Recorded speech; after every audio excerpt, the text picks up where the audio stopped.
These days, there's a lot of oversimplification of spiritual teachings. Now, on the one hand, spiritual teachings themselves are actually quite simple. They're meant for all of us. They're not meant only for the wisest or the longest meditators or the most enlightened or the most renounced. They're actually meant for all of us.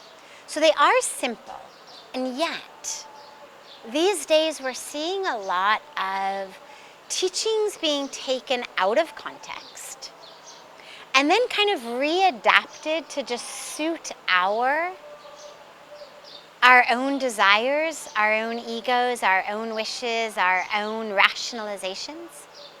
And this is not a good thing, because spiritual wisdom has the power to transform our lives. It is that which we're supposed to use to live our lives. But it has to be used in context and in the way that it is really intended. There's a beautiful story of some disciples of a guru.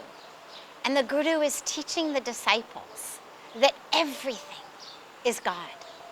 Everything is God. Whatever they may see, everything is God. And this is one of the core teachings of our culture. The core of Advaita Vedanta is there's nothing but God. When we say aham brahmasmi, it means I am God. Nothing but God. So these students are learning from the guru, there is nothing but God. Everything is the divine. So one day, the students are out in the marketplace, and suddenly they hear this cry, "Get out of the way, get out of the way. Wild elephant. Elephant is running rampant through the streets." So the disciples run except one. And they say to him, "Come, come, come." And he says, No, you people are not very good disciples. Didn't you hear our guru say, everything is God? This elephant is also God. I am also God. The elephant and I will meet in our awareness of God. They try to get him to leave, but he stays. Now all the villagers are yelling, "Get out of the way, get out of the way. Elephant gone loose, running wild."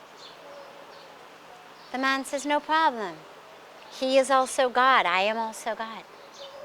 The elephant man, what they call the mahout, the guy who rides the elephant, who's with the elephant, he now is yelling that he can't even control the elephant. "Get out of the way, get out of the way," he's yelling.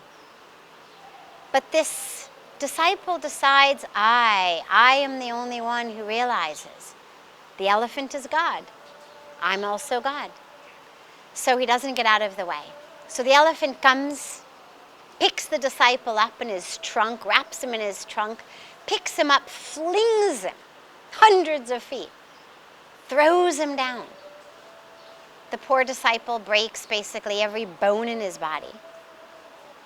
The other disciples run looking for him. Is he alive? Is he okay? The guru also comes. Maybe they'll find the disciple still alive. So they find him, bones broken but very much still alive. And boy, is he angry. He sees the guru and he says, "You've almost killed me. I was just trying to live what you taught, that everything is God. And look, it almost got me killed." And the guru said, "This was your ego. You did not take the full wisdom. You took only the little part that suited you to make you feel like the big man who wasn't afraid of the elephants."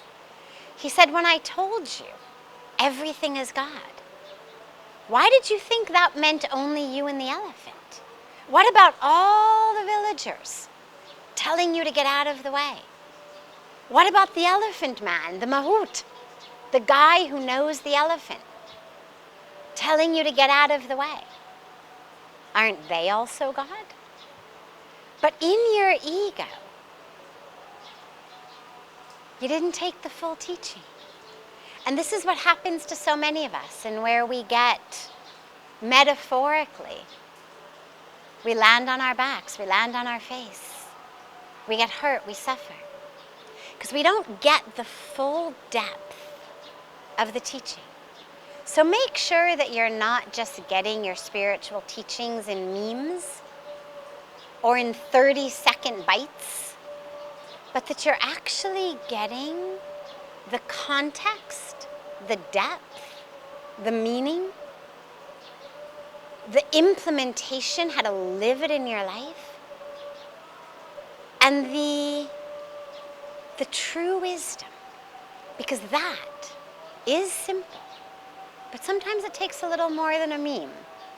So allow yourself to get the fullness of it, so that it really can teach and transform you.